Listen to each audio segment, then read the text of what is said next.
बेटी जब उसकी शादी हो जाती है तो पत्नी बन जाती है, और जब वो किसी संतान को जन्म देती है तो माँ बन जाती है। यही मुख्य रूप से 3 भूमिकाएं नारी की होती हैं। आज बात करेंगे पत्नी के ऊपर। जो पत्नी की भूमिका होती है उसके ऊपर। जब बेटे की शादी की बारी आती है तो वही रिश्ते दिखे जाते हैं, देखते हैं सब।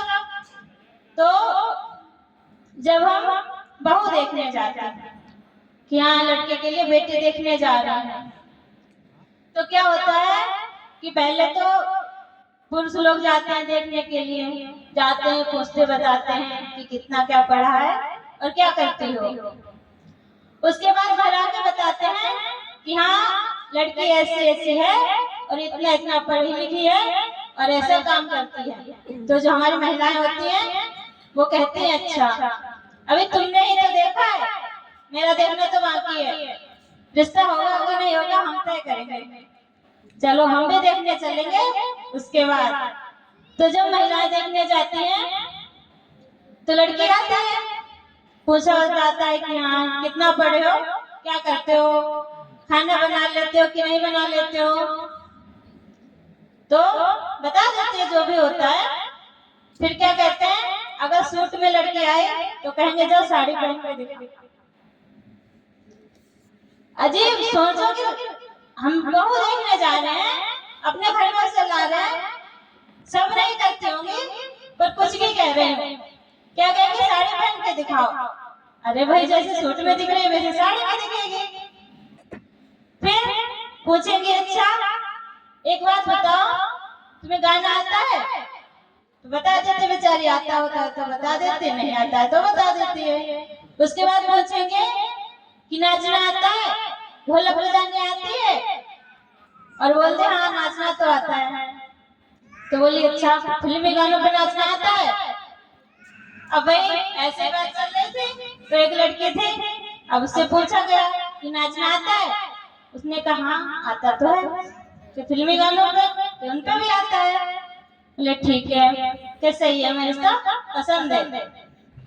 तो जो लड़की थी उसने कहा ठीक है आपको पसंद है, पर मैं भी कुछ सवाल पूछना चाहती हूँ आपके बेटे से। उसने कहा कि एक बात बताओ तुम्हें तबला बजाना आता है? क्या कहा कि तुम्हें तबला बजाना आता है? तो बड़े गुस्से में आ गया कि मैंने डॉक्टर की पढ़ाई की है, बापू ने तबला बजाना थोड़ी ना सिखाया गया है जो पूछ रहे कि तबला बजाना आता है। तो वो कह रही है कि अच्छा जो मैंने पढ़ाई की है तो इसमें क्या मुझे नाचना सिखाया गया था? जो तुम्हारे घर वाले नाचने को पूछ रहे हैं, अगर तुम्हें तबला बजाना नहीं आता तो मुझे भी नाचना नहीं आता।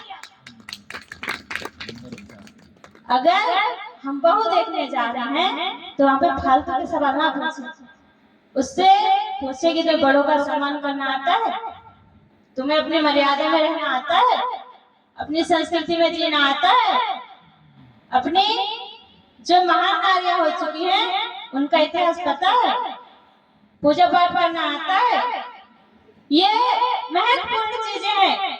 ये पूछिए, अगर ये सब आता है तो वो लड़की आएगी तो आपके घर को स्वर्ग बना देगी, अगर नाचने वाली आ गई ना तो आप सबको भी नचा देगी।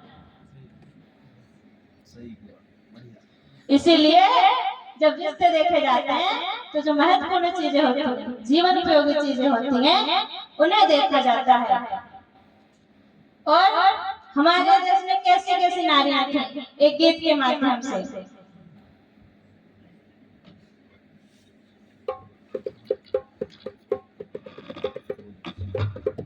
योग्य विदुषी वीरांगनाया नारी थी, तब दुनिया में ऊंची शान हमारी थी।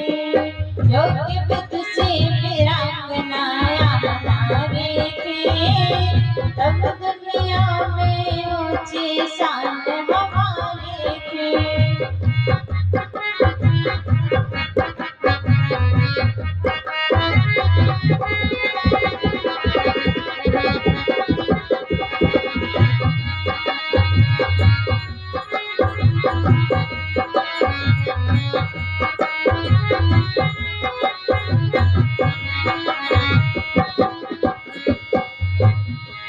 खुद राजमहल के जिसने सुख भोग सभी ठुकराए, खुद राजमहल के जिसने सुख भोग सभी ठुकराए, पत सेवा में सुख समझा जीवन भर कष्ट उठाए, पत सेवा में सुख समझा जीवन भर कष्ट उठाए, वो जनक दुलारी थी योग विद से मेरा बनाया नारी थी।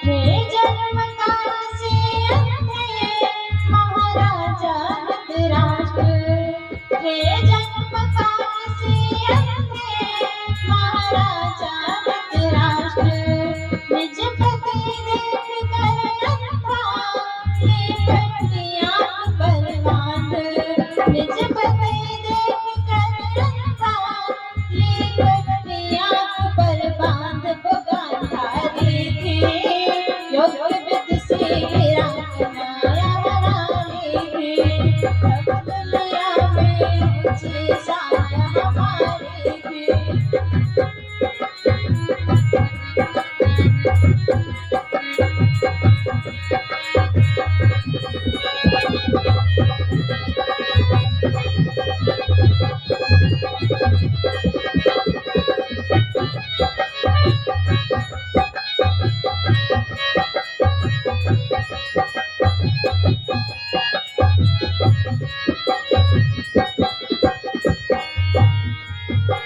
जो राजा कहने आए लड़के को बांध लिया बाला, जो राजा कहने आए लड़के को बांध लिया बाला, अपने पिता की रक्षा में पी गए जहर का प्याला, अपने पिता की रक्षा में पी गए जहर का प्याला, वो कृष्ण कुमारी थी योग विद से मेरा बनाया नारी थी, तब दुनिया में ऊंची शान हमारी थी।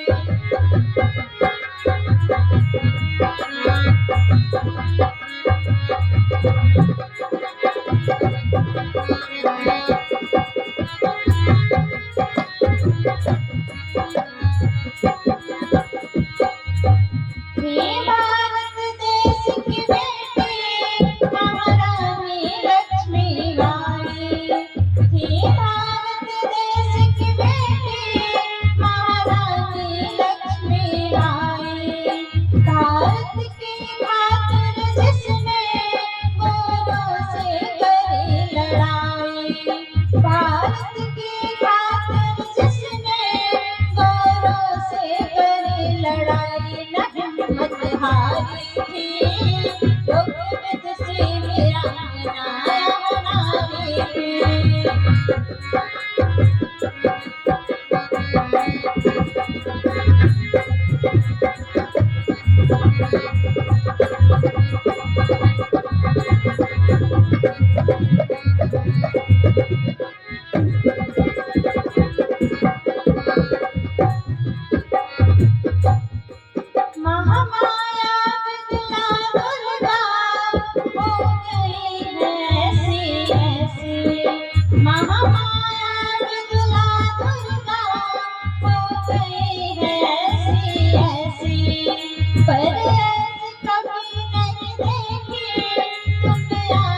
योग विद से वीरांगनाएं हमारी थी, तब दुनिया में ऊंची शान हमारी थी।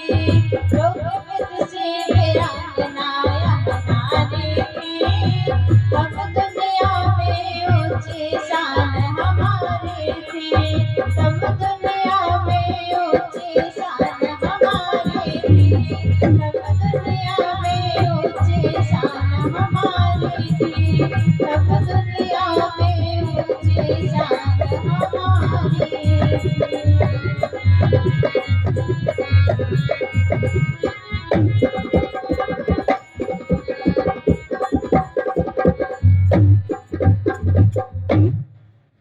तो जैसा कि कह रहे थे कि पत्नी पत्नी किसे कहते हैं?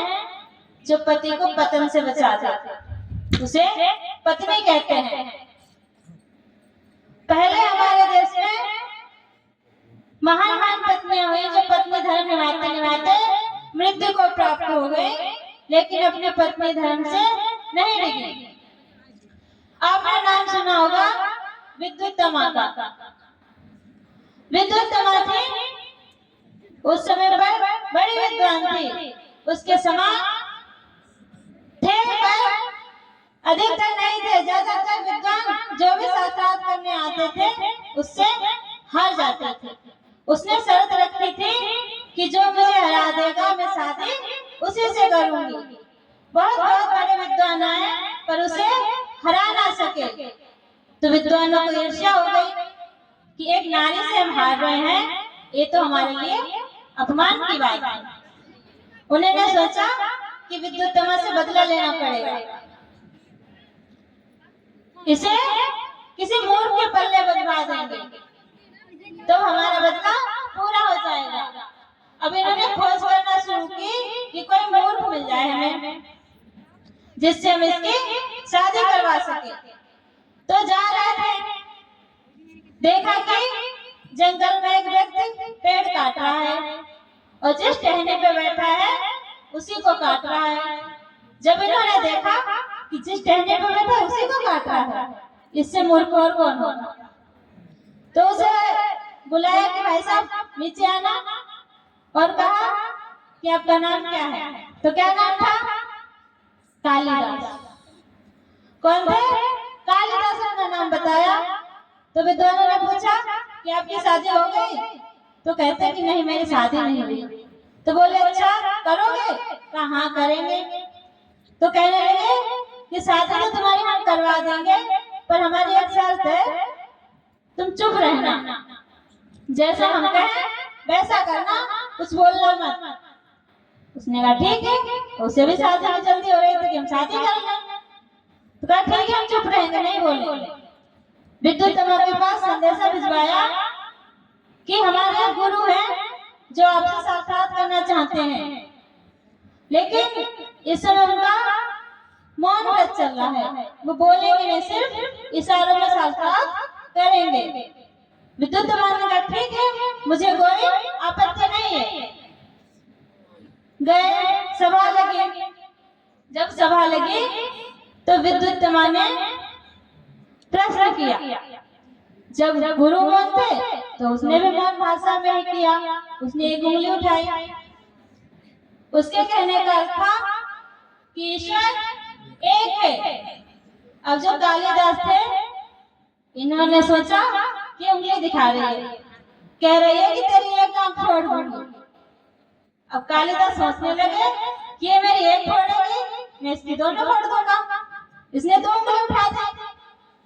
जब कालिदास ने दो उंगली उठा दी तो जो अन्य विद्वान थे वो समझाने लगे विद्युत्तमा को कि हाँ आपका कहना ठीक है, ईश्वर एक है, लेकिन दो वस्तुएं और हैं जो नहीं, थोड़ी गलती हो गई।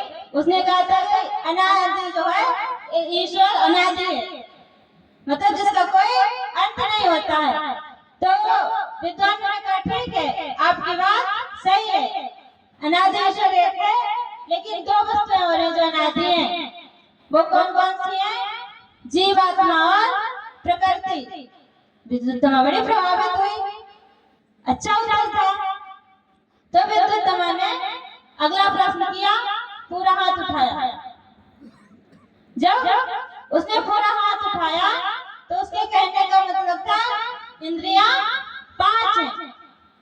अब जो कालिदास था उसने सोचा कि ये कह रहे हैं कि थप्पड़ मार दूंगी। क्या कह रहे हैं कि थप्पड़ मार दूंगी। तो इसने मुक्का बनाया कि थप्पड़ मारेगा तेरे में घूंसा मार। अब जो विद्वान थे उन्होंने कहा कि हमारे गुरु जी कह रहे हैं कि आपकी बात सत्य है, इंद्रियां 5 हैं, लेकिन 5 को हम अपने बस में कर सकते हैं। विद्युत्तमा बड़ी प्रभावित हुई और कहा ठीक है, हमें रिश्ता स्वीकार है, हम शादी करने को तैयार हैं। विद्युत्तमा की शादी हो गई और शादी के बाद उसे पता चला कि जिससे उसकी शादी हुई वे तो मूर्ख है। जब उसे पता चला तो मूर्ख है, तो उसने क्या किया? आज वाले क्या करते हैं, अगर ज्यादा पढ़ी लिखी हो और पति थोड़ा कम हो तो कहती है तुम जानते क्या हो। और कुछ तो ऐसे रहते जो कहते हैं मुझे डिवोर्स चाहिए, तुम्हारे साथ मेरा गुजारा नहीं हो सकता। लेकिन विद्युत्तमा ने अपने मूर्ख पति को भी पढ़ा के गुरुकुलाल में भेजकर इतना बड़ा विद्वान बना दिया जिसका नाम आज भी है और उसके लिखे ग्रंथ आज भी हैं। इतना महान कालिदास ने बना दिया उसके पत्नी ने। और आज वाले पता क्या करते हैं, एक पति पत्नी थे तो जब पति ऑफिस जाया करता था उसके बाद घर पर पत्नी के पास फोन करता था कि क्या कर रही हो, तो बता देते थे जो भी कर रही होती है। तो कहता था मिक्सी चला के दिखा दो। क्या कर दो? मिक्सी चला के दिखा दो। तो जो पत्नी थी मिक्सी चला के दिखा देते थे। एक दिन उसे दोपहर में छुट्टी मिल गई। अब पति तो बड़ा खुश हो गया कि आज अपनी पत्नी के साथ दोपहर में पकौड़े खाऊंगा जाके और चाय भी बनवाऊंगा। घर आया, नौकरानी ने गेट खोला। नौकरानी से कहा जाओ अपनी मालकिन से कह दो कि मेरे लिए चाय और पकौड़े बना दे। तो नौकरानी कहने लगी कि मैं कह तो दूं पर मालकिन घर पे है नहीं। बोले कहाँ गई? तो कहने लगी पता नहीं कहाँ गई, लेकिन जब भी आप जाते हो तो आधा घंटा के बाद थैले में मिक्सी डाल के पता नहीं कहाँ चली जाती है। क्या करती है? थैले में मिक्सी डाल के निकल जाती है। ऐसे रिश्ते चल रहे हैं आजकल पति पत्नी के। लेकिन हमें ऐसा नहीं करना। जैसे हमारे नारियां हुई जिनके आज भी नाम अमर हैं, सीता, पद्मावती, विद्युत्तमा, उनके जैसा हमें बनना है और अपने पति धर्म को निभाना है, ना कि थैले में मिक्सी डालने वाली बनना है। क्या बनना चाहोगे? जैसी हमारी नारियां हो चुकी हैं वैसा बनना चाहेंगे और अपने पत्नी धर्म को निभाना चाहेंगे। आप सबने मुझे बड़े ही ध्यान से सुना। आप सबका बहुत बहुत आभार। इति ओम शांति।